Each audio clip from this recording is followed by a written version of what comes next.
So we know it's our job as Christians to rightly divide the word of truth. And how are we supposed to do that? How do we know what to divide and where to divide? If only the very same verse that told us to divide also told us how to divide.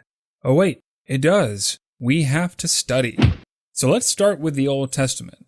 So as we said in the last video, the plan of salvation for most Old Testament saints was through the law, which was given to Moses. Along with the Ten Commandments, this plan also contained a ritualistic sacrificial system for the pardoning of sin. See, through all the ages, both the Old and the New, sin is what separated us from God.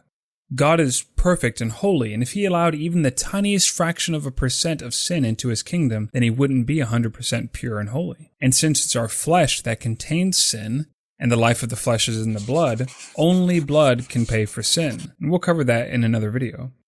In the Old Testament, this blood was shed through the daily sacrifices, and along with the Ten Commandments and the Book of the Law, Deuteronomy and Leviticus, salvation under the law of Moses was very much works-based. But even though this system very heavily relied on works, it actually wasn't works alone that saved these Old Testament saints. Faith and grace was still very much a part of this system of works.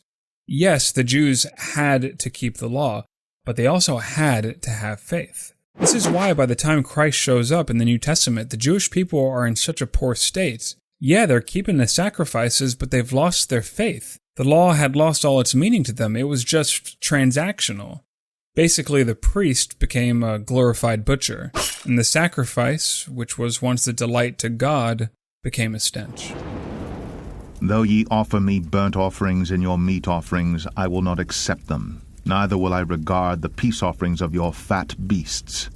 Take thou away from me the noise of thy songs, for I will not hear the melody of thy viols. But let judgment run down as waters, and righteousness as a mighty stream. One clear example of faith and grace in the Old Testament, under the Mosaic Law, is with King David, a man after God's own heart. He became king over Israel and committed 2 sins that had no sacrifice under the law for forgiveness: murder and adultery. David realized his crimes against God and pleaded with God not to take away his Holy Spirit from him. See, unlike today, you could lose the Holy Spirit in the Old Testament. And although the punishment under the law for David was death, God forgave him by grace through faith. So we can see that under the law of Moses, both faith and works were necessary for salvation. But what about before the law? How was salvation obtained for those saints? I think a good place to start is, well, the start with Adam and Eve. Although it's popular today to say that the Old Testament was all works, it was actually only ever all works with Adam and Eve. See, faith is a substance of things hoped for, the evidence of things not seen. And we know Adam saw and spoke with God, so there was no need for faith with him. But there was a work that they had to follow. Just one: not to eat the fruit of the tree of knowledge. Pretty simple, right? Well, we all know how that turned out. There are some great Bible studies that can be had on the plan of salvation directly after the fall of Adam concerning Cain and Abel, and I'm sure we'll cover it sometime in the future. But for the sake of time, we're going to just jump ahead to 2 figures that really encapsulate the plan of salvation between the fall of Adam to the law of Moses, and that's with Noah and Abraham. Both Noah and Abraham were God-fearing men, and their faith in God is what garnered them a blessing from God. But it wasn't faith alone. Works were mandatory. Noah had to build an ark, and Abraham had to offer up his son Isaac on the altar before God steadied his hand. So unlike the law of Moses, Noah and Abraham were first made righteous in their faith and were then perfected by their works. So there you have it. There's 3 clear divisions in the Old Testament for salvation.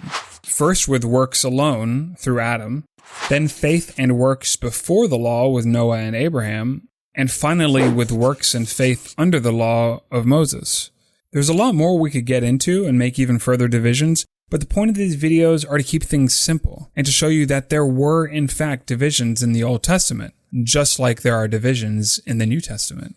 And we'll begin dividing the New Testament in the next video to see where we stand in our salvation today by grace through faith in Jesus Christ. So, like, subscribe, and I'll see you in the next video.